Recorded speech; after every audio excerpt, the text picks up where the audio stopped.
ay ang ating pagkakataon upang pakinggan ang isang maikling mensahe at para ibigay sa atin ang ating pangunahing tagapagsalita. Akin pong ibinibigay sa inyo ang ating pangalawang punong lungsod ng Maynila, Vice Mayor Angela Lechi Atienza.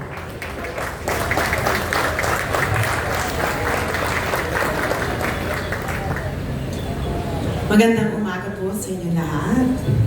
Tunay na nakaka-proud na maging isang Manileño, lalo't-lalo na galing sa atin si God Andres Bonifacio.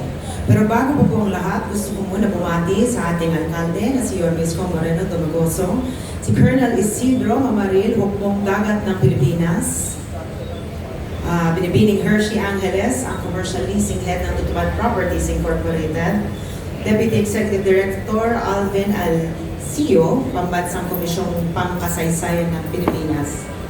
Ginoong Denise Don Distrito, anak ni God Andres Bonifacio. Kamakailan, binigyan po ng City Council ng parangal ang inyong pamilya noong Thursday lang. Sir, very worshipful Mark Leandro L. Mendoza, Grand Chaplain in the most worshipful Grand Lodge of Free and Accepted Masons of the Philippines.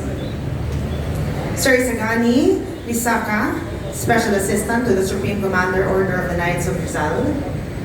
Kasapi ng Sangguniang Panlunsod ng Maynila, pinuno ng mga departamento ng Maynila, kabataan sa Kartilya ng Katipunan at ang mga kasama ko sa City Council, yung mga konsehal na narito ngayon. Alam nyo, kagaya nga ng sinabi ko, nakaka-proud talaga na maging isang Manileño given na dito nag-umpisa ang buhay ng ating God Andres Bonifacio. Makikita natin na kahit papaano, ang lineage niya still continues in the heart of Manila.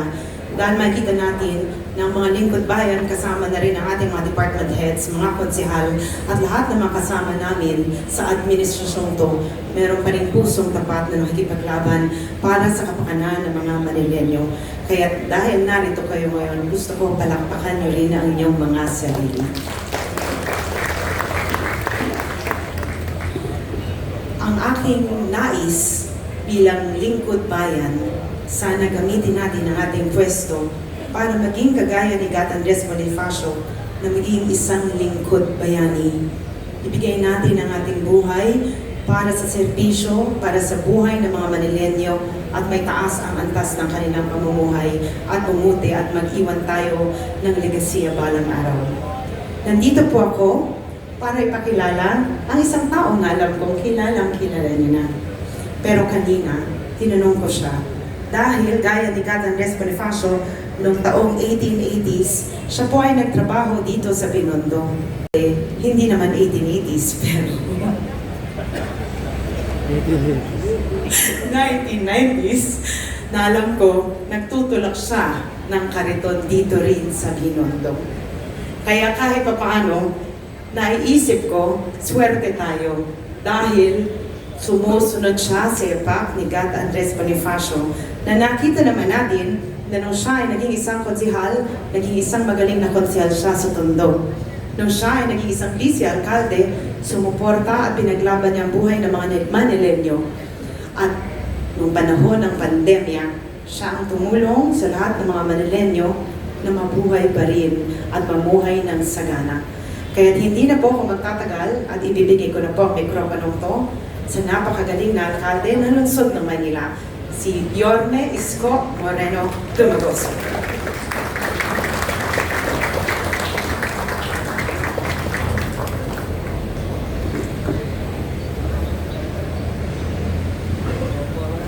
Opo kayo. Narinig ka. Si God Andres, 1880s. Paikot-ikot yun dyan sa Binondo. Tondo, Binondo. Nung araw, sikat na. Ako naman, 1980s. 100 years. Just imagine. Oo nga, no? Kasi nag-umpisa akong maging basurero. Ano eh? 86, 87. Nag-umpisa ako maghanap buhay dyan sa MD Santos, Carmen Planas, Tabora, Laya, Santo Cristo, Juan Luna. Nadibdiban pa ako ng pulis niya sa kanto ng Juan Luna at saka Recto. Kasi ang pila namin, Juan Luna atras. No, kasi after ko maging basurero, promote ko yung sarili ko. Pwede mo naman promote yung sarili mo. Ginawa ko yung sarili ko sidecar boy. Kaya maswerte itong mga tuktok. I-try. January. Sa kuliglig. Oh, December. Sila, ang gamit na nila, motor. Kami, ang gamit namin doon, paa. Paa steering. Diyan sa kanto ng Juan Luna, Recto, may pila dyan ng sidecar. Ang biyahe namin, Juan Luna, Lacandula. 3 piso isang ulo, kahit anong size. Small, medium, large, and extra large, 3 pesos per head. Tapos may sakayan din dyan ng tinatawag na Juan Luna atras. Yung jeep, no? Halos sa buong buhay ko, dito lang talaga. Kaya pero nung araw, kami, kahit pinipilit namin maghanap buhay, ay sumusunod kami sa alituntunin ng batas trapiko. Pag sinabing bawal sa Recto, o bawal sa Recto, kaya nasunod naman kami. Kaya lang pamisa-misan, hindi naman kami masyadong perfecto. Pag nakakakita kami ng pasahero na bumili ng daing doon sa kanto ng Juan Luna, Binondo side, o sa lagpas ng KP Tower. Ayan. O, paglagpas nun, may dalang lambat, linoleum. O, yan yung mga paninda dyan, na bandang kaliwa. O, if you're facing Binondo. No? Siyempre, hirap na hirap yung namimili. No? Pag nadali mo kasi yun, boundary ka na. Kasi ang kontrata, 40, 50. Kaya lamang, dadaanan mo yung dati naming pulis na naging kagawad sa District 2 at sumalangit nawa ang kaluluwa. Hindi po si Alfredo Lima, si Police Lim, kung tawagin namin, nakita ako. Sabay, ikaw ang kulit-kulit mo. Ayun. Pero it's my fault. Kasi ako hindi sumunod sa alituntunin. But those were the days. As you can see, marami ang nasa Tondo. Madalas sa amin ginagamit ay abilidad. Katulad ni Andres Bonifacio, hindi lang talino ang ginamit niya. Ginamit niya ang kanyang abilidad, ginamit niya ang entablado. Mas kilala nung araw teatro. To communicate, to express yung kanyang desire and love for our people. At dahil doon, naging tuntungan niya yun upang siya'y makilala at unti-unti na parami niya ang mga kababayan nating Pilipino noon na labanan pamahalaang Espanya, the so-called government. No? At hanggang ngayon, yung dinanas ng ating mga bayani at partikular na si Andres Bonifacio na hirap upang ipaglaban lagi ang kapwa Pilipino, hanggang ngayon ay nararanasan natin sa kasalukuyan bilang mga Pilipino. Tulad na ang mga paalala sa atin. Kaya kung bakit tayo nagkakaroon ng taon ng ganitong programa upang ang mga nasa paligid, ang mga nakikinig, ang mga kabataan ay patuloy na mabigyan ng inspirasyon. Kahit na totoong dapat mong mahalin ang iyong sarili, mahalin ang iyong magulang, ngunit meron ka ring obligasyon na mahalin ang iyong bayan.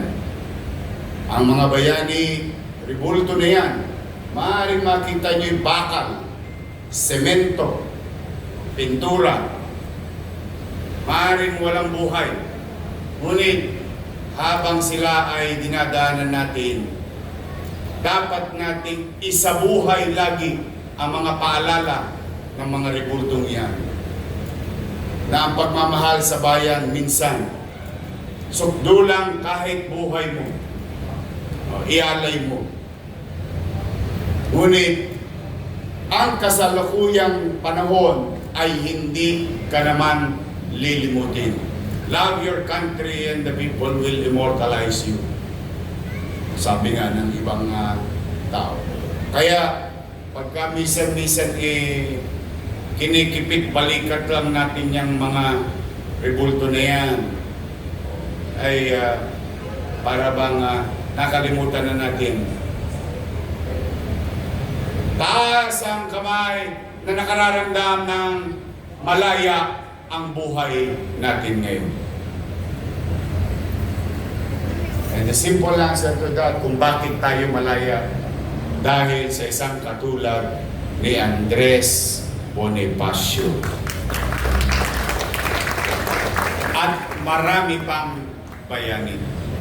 Kaya huwag sana natin limutin, hindi lang sa loob ng silid-aralan, hindi lamang sa mga asignatura ng ating eskwela, kundi isang bilang mamamayan din na we, the people today, tayo, ng mga tao ngayon, ay utang natin sa kanila ang ating tinatamasang tema ng kanilang pakikipaglaban, pang-aabuso, hindi makatwiran, at kalaya. O hindi ba nararanasan din natin ang pang-aabuso ng ilan sa kasalukuyan? Kaya tayo'y talagang dapat na manawagan na papanagutin ang mga taong sukdo lang ubusin ang kaban ng bayan. Dapat sila'y managot, hindi sa mata ng kamay o dahas ng tao, kundi sa mga umiiral na batas. Maaring may katotohanan paminsan-minsan ang hirap makamit ng hustisya na siyang sinisigaw ngayon ng mga mamamayan. Hustisya, hustisya, hustisya para sa mamamayan dahil nilapastangan ang kaban ng bayan. Ngunit, lagi pa rin nating aalalahanin na may naitatag. Tayo ang nagtatag nito. Nagtatag tayo ng pamahalaan. At 3 bahagi ng pamahalaan itinatag natin. Ekutibo, Hudikatura, Legislatura. At yung mga bahagi ng pamahalaan ay patuloy na nandiyan. At manalangin tayo na nawa may mga tao pa sa pamahalaan na patuloy na mga ngalaga na proteksyonan ang karapatan ng bawat Pilipino, bawat mamamayan. At tuluyan mapagpasyang sila'y papanagutin ang mga talipandas na individual. Ang nakalulungkot, paminsan-minsan, wag sana mangyari. Kung sino pa ang kusinero, siya pa ang walang kasalanan. Kaya magsipag-ingat tayo sa mga taong lumalabas sa telebisyon na para bang nagpapakadaki-dakila at siya ba'y walang ginawa at siya lang ang natatanging walang ginawa, ngunit siya ang kusinero, siya ang arkitekto. Kaya po, huwag tayong malilito sa ingay, sa gulo, sali-salitaan. Ganyan nagkagulo, napahamak si Bonifacio. Kundi dahil sa chismis, kundi dahil sa intriga. Malamang yung magkakapatid na Bonifacio o pamilya Bonifacio na buhay at namatay na mapayapa. Kaya magsisipag-ingat tayo na magturo-turo, turo-turo. Mag-iingat tayo sa nagtuturo. Dahil minsan, kapag nasa bangin na ang isang tao, nanghihila na to ng paa, ng may paa. Yun. Yung mga taong yun, na mga maya-maya lamang ay maaari papasok sa kani-kaniyang trabaho, umaasa na sana pag-uwi nila may sweldo para may mapakain sila sa pamilya. Umaasa na makasasakay ng maayos at maaliwalas, makauwi ng maaga, makasama ang kanilang pamilya. Ordinaryong tao. Kaya matuto na tayo kung talagang mabisa. Sana nagtagumpay na tayo noong 86. Ngunit nasaan tayo ngayon? Ito pa rin. Ang tanong, ano ang solusyon? Maaaring hindi ko alam. Pero ang tanging solusyon, ang pinakatamang solusyon, ang taong bayan matutong manuri ng mga susunod nilang ilalagay na lider ng kani-kaniyang distrito, ng kani-kaniyang syudad, ng probinsya, ng bansa. Nasa atin ang susi sa pagpili. Kaya sa inyong lahat dito, ngayon nakasama ng aming pamahalang lungsod ng Maynila, sa pribadong sektor, organisasyon, mga konsehal, at mga kaanak ni Andres Bonifacio at mga mamamayang nakikinig sa paligid. Huwag tayong mawawalan ng pag-asa. Malungkot ang ating sitwasyon bilang bansa. Sa kinakaharap na insidente sa mga nagdaang buwan. Ngunit, alam ninyo, sabi nga sa salitang English, after the rain, there is a rainbow. Patuloy tayo. Huwag niyong intindihin kung anong kulay ng mga politika na yan. Dahil yung mga politikong katulad namin, pagtapos ng eleksyon, bati-bati na yan. Ngayon, nagkakaingitan lang kung sino nga hawak sa kawali. Yan lang ang pulot dulo niyan ng mas marami. May ilang matino, pero mas marami. Na ang gusto lang nila ay kapangyarihan. Ang intindihin ninyo ay magsikap tayo. Salamat may gobyerno, salamat may ospital, salamat may doktor, salamat may serbisyo, salamat may kapanatagan, salamat maaliwalas ang pamayanan. Ngunit, at the end of the day, it is only and only up to you. Sa iyo aasa ang iyong mga anak, ang iyong mahal sa buhay.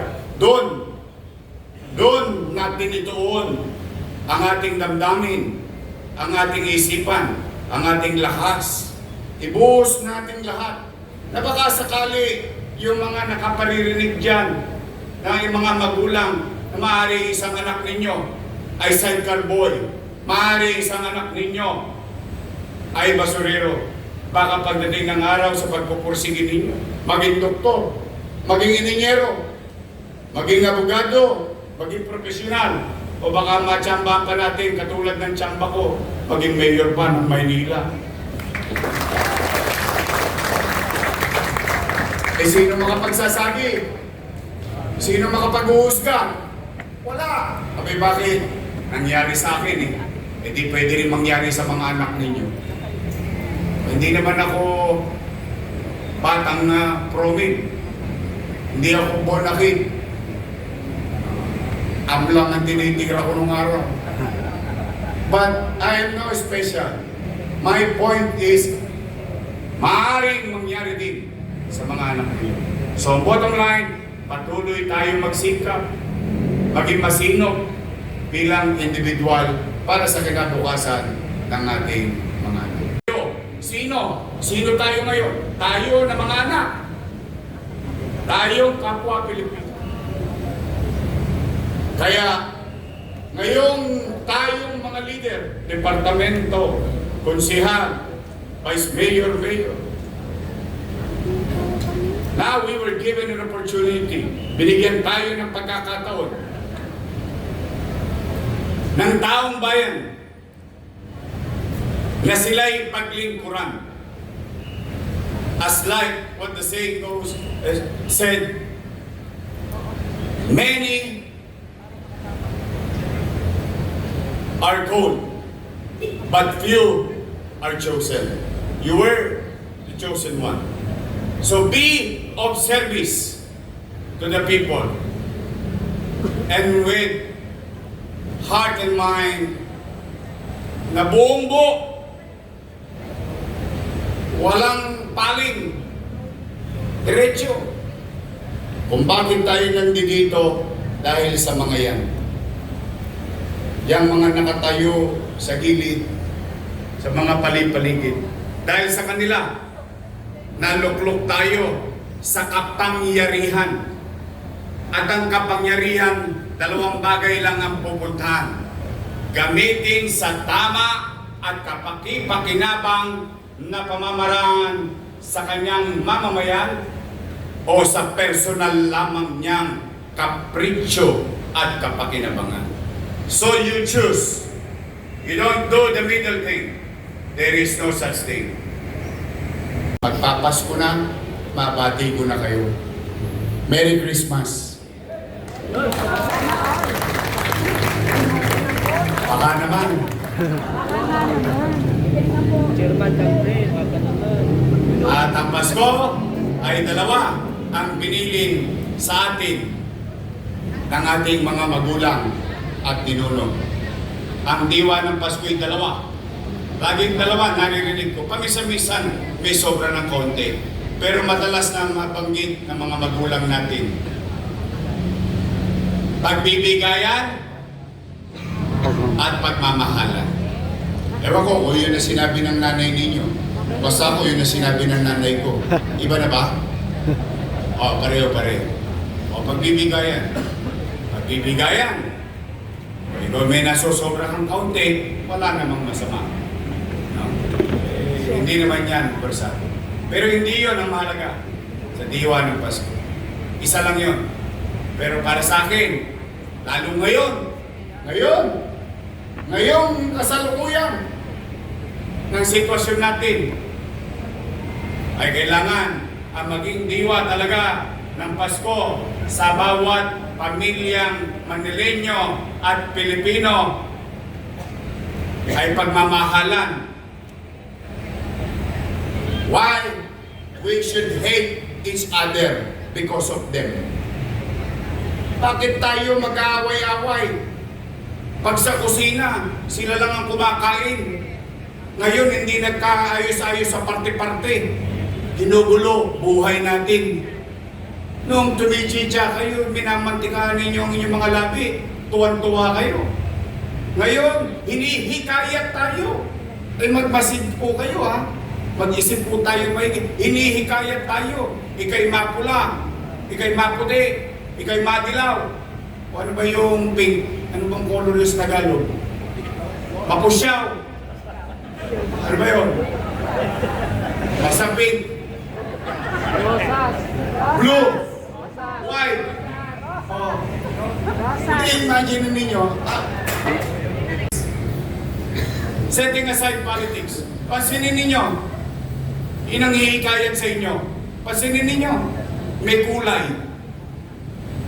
Ang tanong ko, nung madilim ang buhay nyo, kumulay ba nung dumating sila? And yet, araw-araw na ginawa, magpapasko na.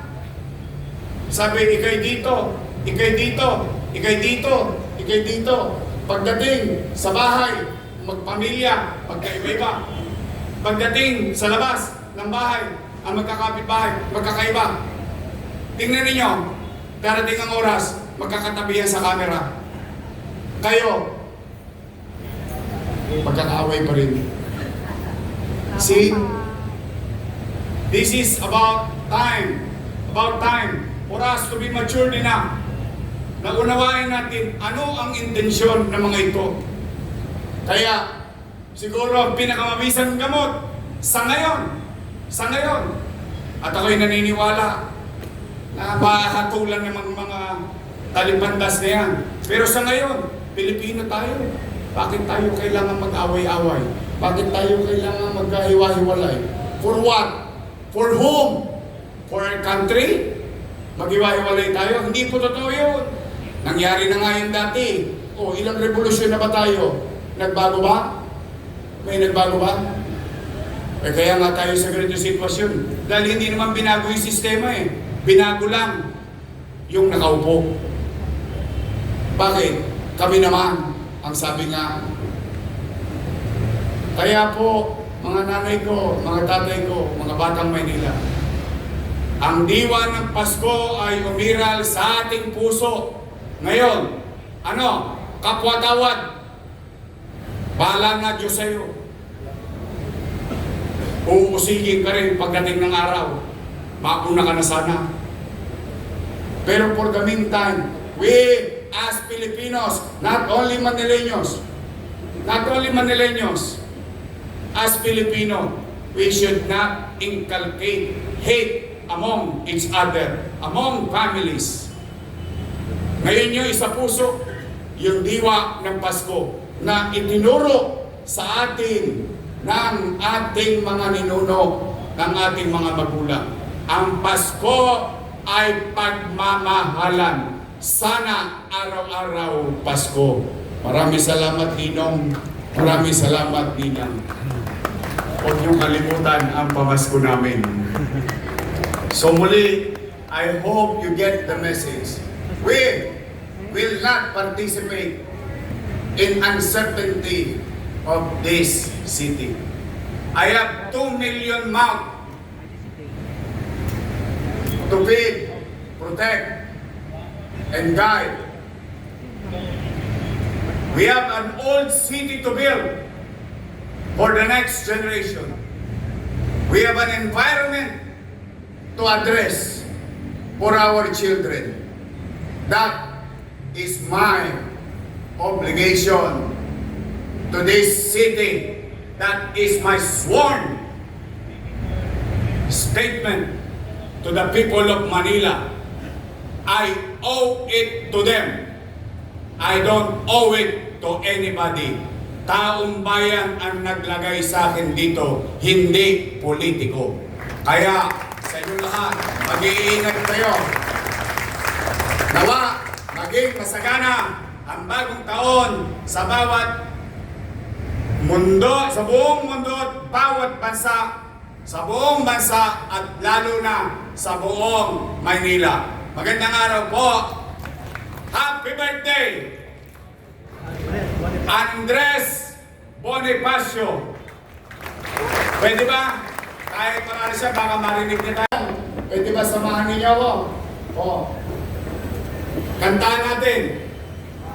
Sabay-sabay. Music!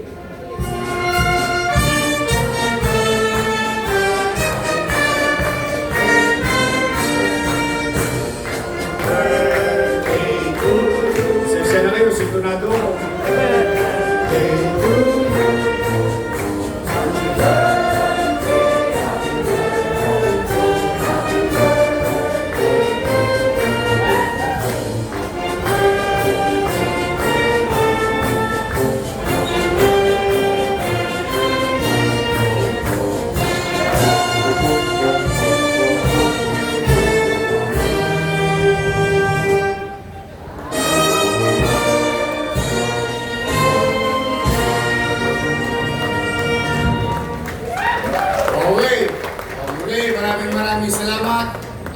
Mag-iingat kayo, pagpalain nawa kayo ng Huwag May Kapal. Manila! God first! Thank you! Maraming salamat po. Yorme Isko